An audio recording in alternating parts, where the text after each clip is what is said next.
नमस्कार, मैं हूं ओंकार सिंह और आप देख रहे हैं दिव्य हिमाचल टीवी। मेरे साथ हैं मेरे सहयोगी जीवन ऋषि जी।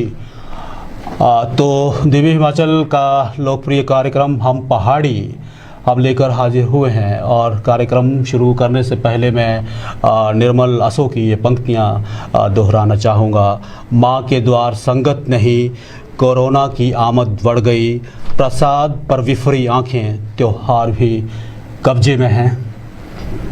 ये बात हमने ये पंक्तियाँ इसलिए दोहराई क्योंकि आज रात से ही पूरे प्रदेश के जो मंदिर हैं वो बंद होने जा रहे हैं। उनके कपाट अनिश्चित काल के लिए बंद हो जाएंगे। सरकार को पता नहीं, प्रशासन को पता नहीं और मीडिया को भी यही पता है कि ये कब खुलेंगे कब नहीं खुलेंगे। जीवन जी, आपका स्वागत है। मेरा सबसे पहला प्रश्न यही है कि मंदिर बंद हो रहे हैं, इन मंदिरों का बंद होना आप किस तरह से देखते हैं? क्या आपका नज़रिया है? धन्यवाद। मंदिरों का बंद होना हमेशा ही दुर्भाग्यपूर्ण रहा है और पिछले साल भी कोरोना के कारण मंदिर बंद रहे थे और अब एक बार फिर से मंदिर बंद हो रहे हैं, तो ये हिमाचल के लिए बहुत बड़ा धक्का है। हिमाचल में करीब छोटे बड़े 600 के करीब मंदिर हैं जिनसे प्रदेश की आर्थिकी चलती है। 5 बड़े शक्तिपीठ हैं, एक सिद्धपीठ है जहाँ से हज़ारों परिवार जो हैं वो पलते हैं। इसके अलावा सोसाइटी को ये मंदिर बूस्ट करते हैं और सामाजिक जीवन पर भी इसका बहुत गहरा प्रभाव रहता है। तो मंदिरों का बंद होना बहुत ही दुर्भाग्यपूर्ण है, लेकिन कोरोना के आगे अब पूरे विश्व की नहीं चल रही है। कहीं भी कोई अभी तक कोरोना से पार पाना आसान नहीं रहा है। तो मैं अगर 2019 की बात करें तो 2019 में जब सब कुछ ठीक था तो मंदिरों में चढ़ावा भी था, आमद श्रद्धालुओं की आमद भी बहुत थी, विदेश से देश विदेश के भक्त पहुंच रहे थे। तो लेकिन 2020 में जिस तरह से मंदिर बंद हुए सबसे पहले, तो एक ऐसा हिमाचल जैसे राज्य में जैसे देवभूमि कहा जाता है, तो वहाँ एक बहुत बड़ा शून्य जैसा आ गया।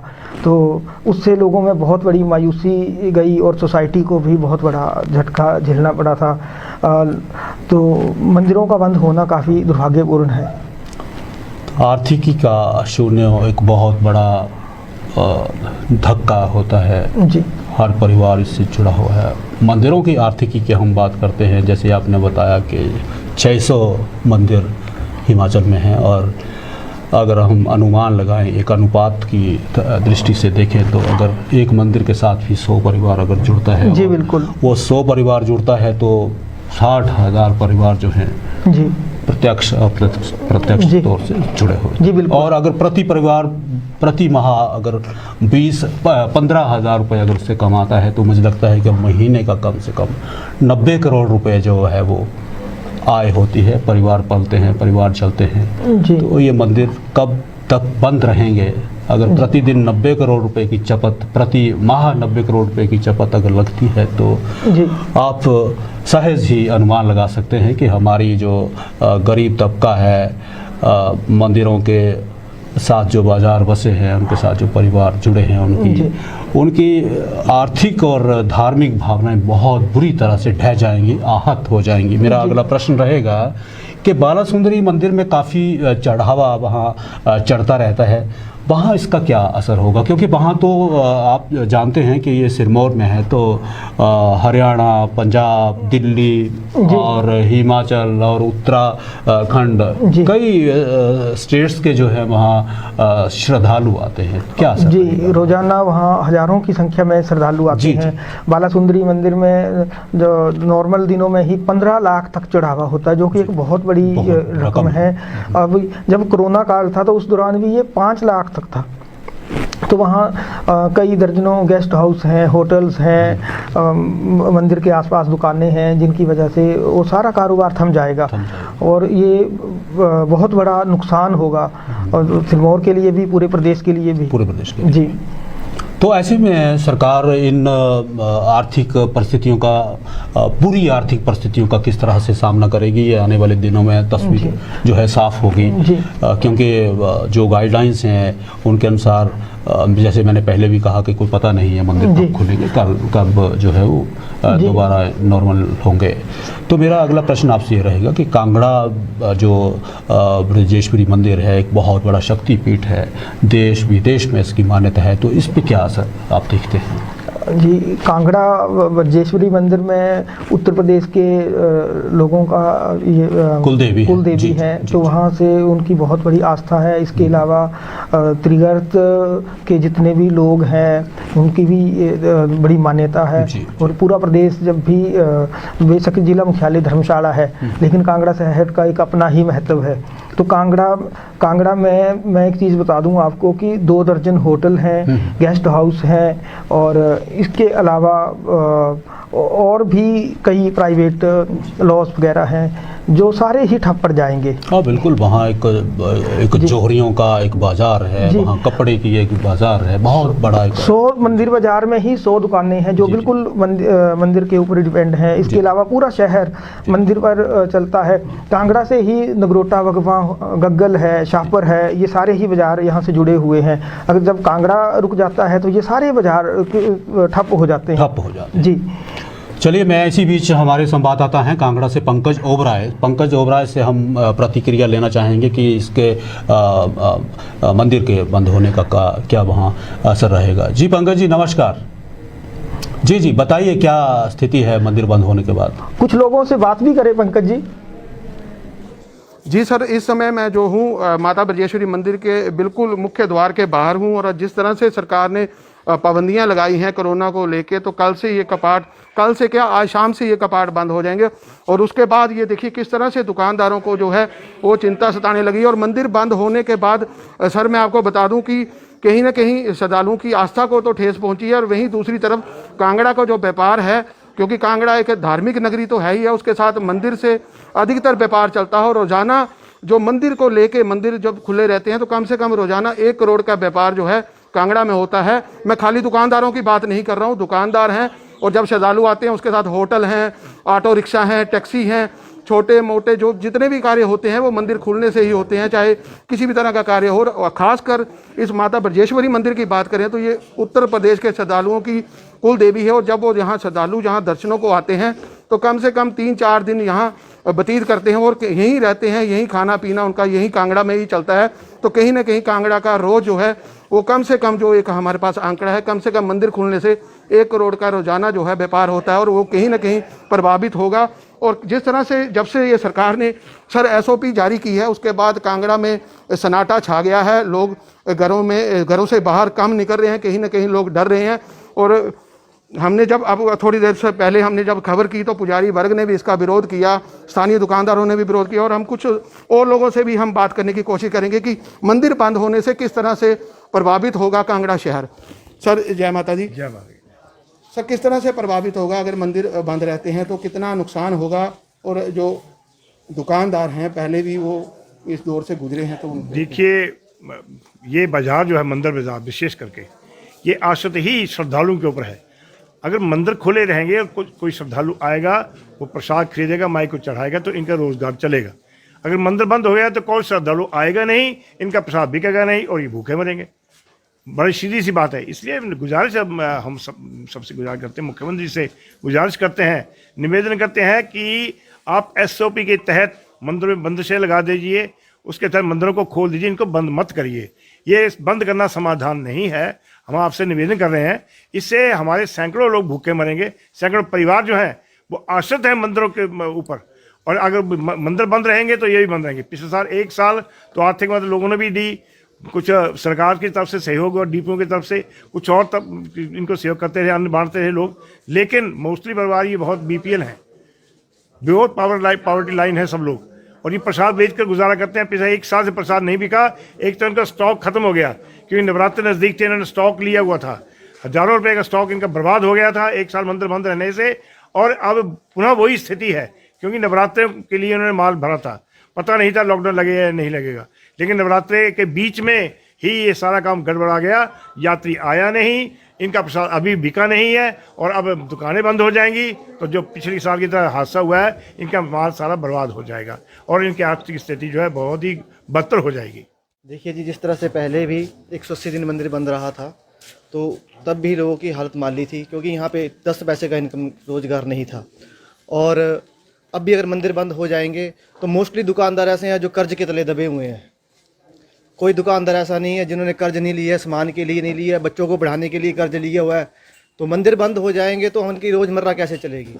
ये देखिए किस तरह से अभी से ही दुकानदारों को ये चिंता सताने लगी। और आप देख सकते हैं सर कि किस तरह से पूरे बाजार में सन्नाटा है। ये जो मेरे पीछे आपको दिख रहे हैं सारे दुकानदार हैं, अपनी मांग को लेके ही यहाँ इकट्ठे हुए हैं कि कहीं ना कहीं हमारे माध्यम से सरकार तक ये आवाज़ पहुँचे और ये मंदिर खुल जाए। मैं आपको एक बार फिर बताऊँ सर, जिस तरह से कांगड़ा जब मंदिर पहले भी बंद हुए थे, लगभग 2 महीने से ज़्यादा समय तक पूरी तरह से मंदिर बंद था, तो यहाँ के दुकानदारों को रोजी रोटी के लाले पड़ गए थे, अपने परिवार का पालन पोषण करना मुश्किल हो गया था।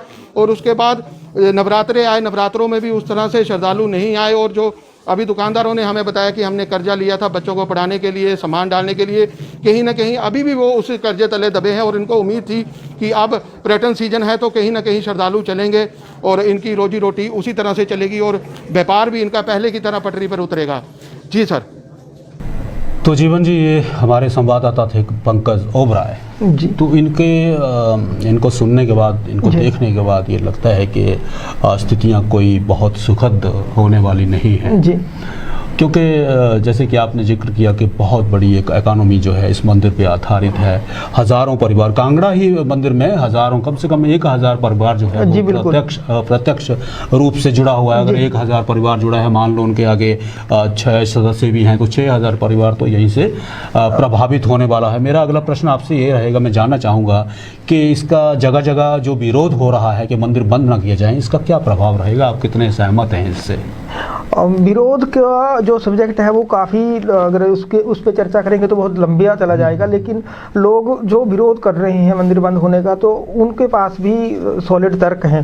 वो कह रहे हैं कि सरकार ने चुनाव करवा लिए हैं और जब हमारी बारी है तो मंदिरों पे ताला लगाया जा रहा है। तो उनका पक्ष भी मजबूत है। लेकिन सरकार का भी है कि अगर कोरोना को अगर देखा जाए और ये जिस तरह से फैल रहा है, तो वहाँ सरकार को भी देखना होगा और इस पे उचित फैसला लेना होगा आने वाले दिनों में। अभी तो यही उम्मीद की जानी चाहिए कि ज़्यादा से ज़्यादा वैक्सीनेशन हो और जल्द से जल्द कोरोना के केसों में कमी आए, ताकि दोबारा से पहले की तरह सारा सुचारू हो सके।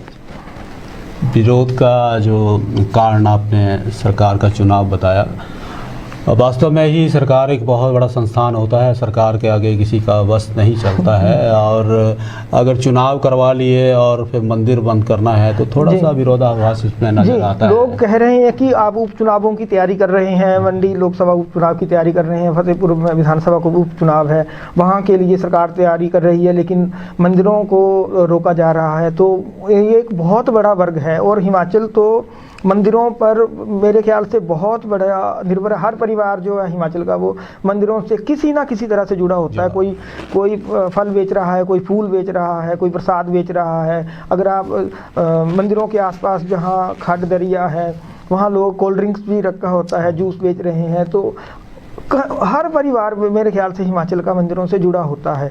तो जब भी मंदिर बंद होते हैं तो प्रदेश बिल्कुल ठप हो जाता है। तो देवभूमि के लिए ये एक बहुत ही बड़ा सेटबैक है।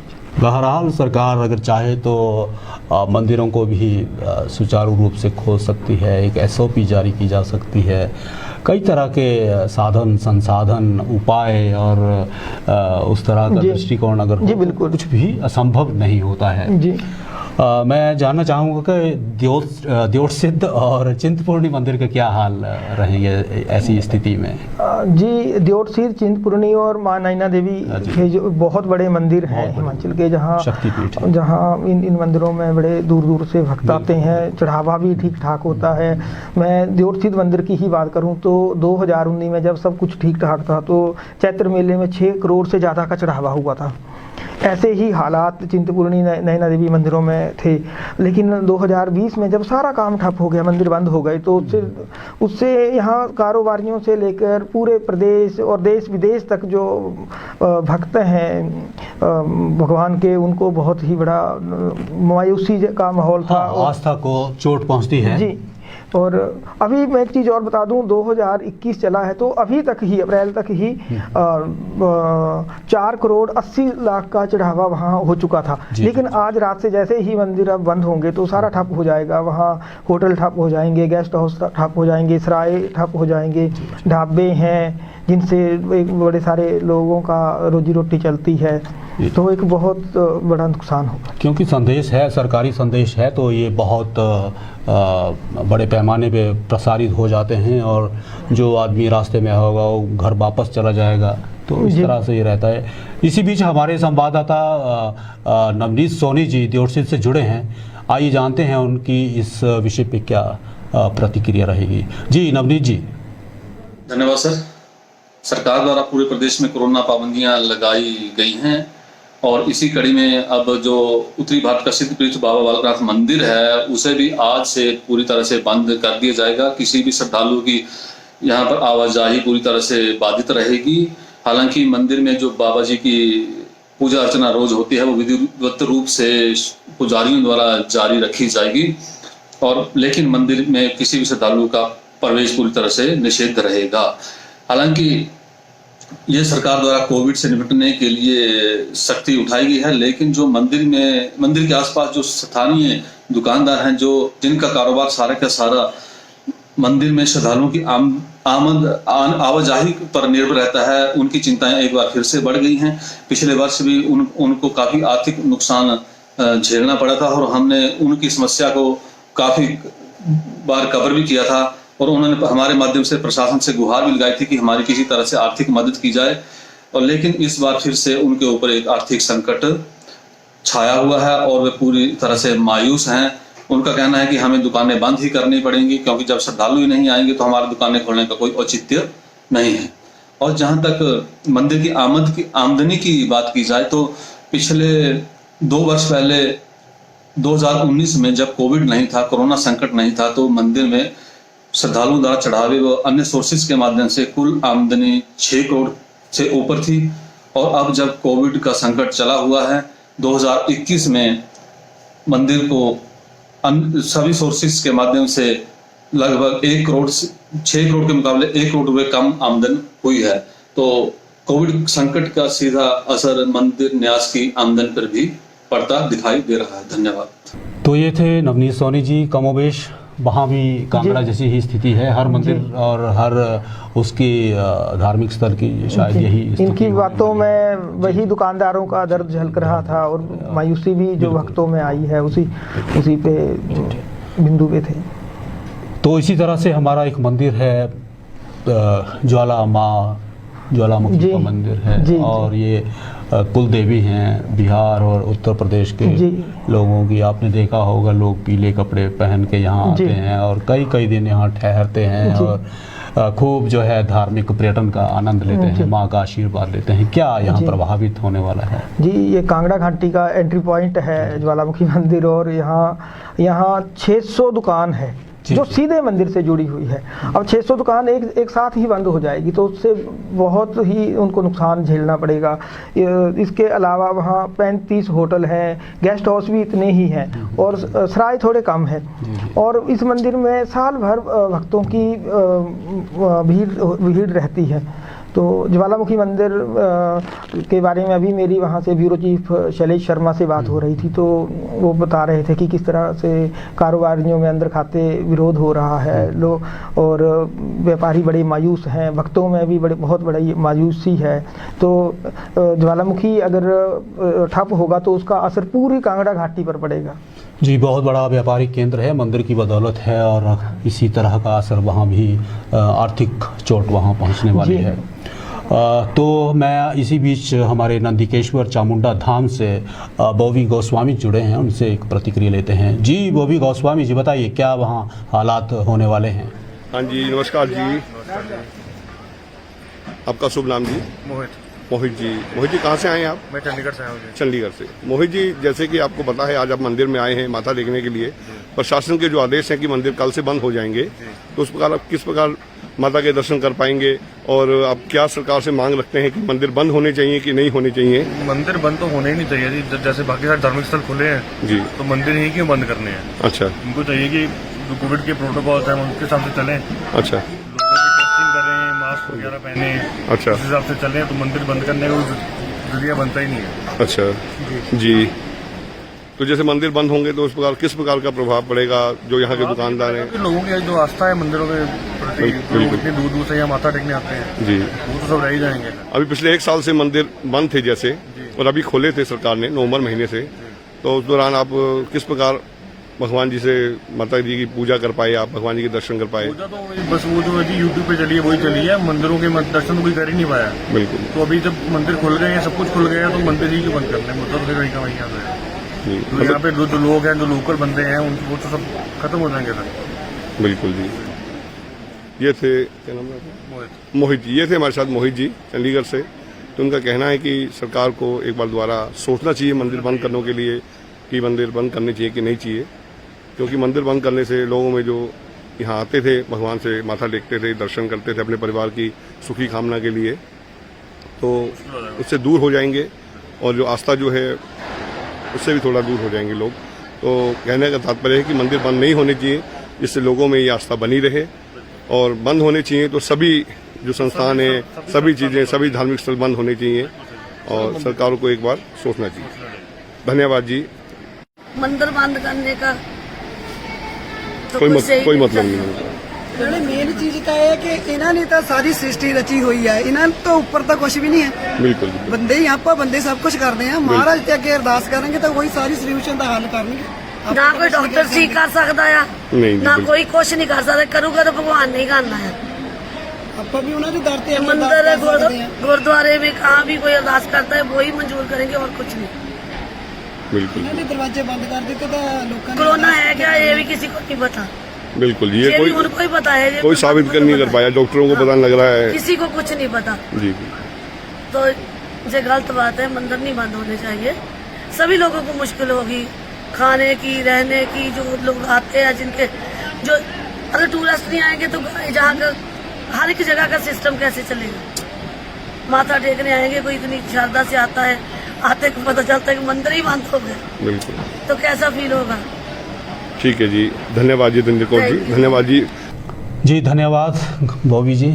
तो आपने देखा कि बॉबी गोस्वामी जी की भी वही प्रतिक्रिया है, वही लोग उस तरह से जो है वो नाराजगी जैसी एक व्यक्त करते हैं कि ऐसा नहीं होना चाहिए। जी, अभी बॉबी गोस्वामी ने जिन लोगों से बात की वो बाहर के श्रद्धालु थे, उसमें कुछ चंडीगढ़ के थे, तो उनमें मायूसी देखते ही लग रहा है कि वो बहुत ही उनको यहाँ आकर अब जैसे ही पता चला कि मंदिर बंद हो जाएगा तो बहुत मायूसी रही है।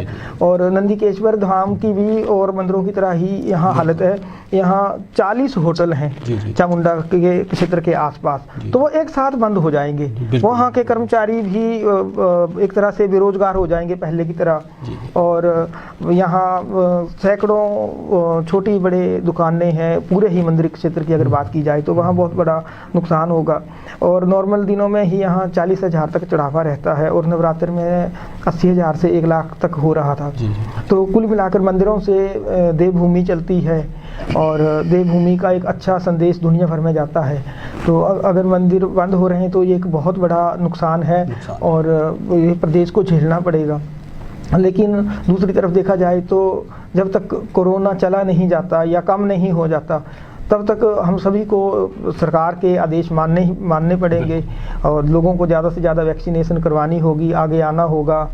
तो जी, तो ये थी आज मंदिरों पे चर्चा, और मैं इस चर्चा को विराम देने से पहले निर्मल असो की कुछ पंक्तियां फिर दोहराना चाहूँगा कि मन्नतों पर चढ़ गई सांकल, खबर है मंदिर बंद होने की, कठोर पहरे हैं वहाँ तक भी, कसूर में कहीं आस्था तो नहीं। तो इसी के साथ दीजिए इजाज़त, फिर आपसे मुलाकात होगी, तब तक के लिए नमस्कार।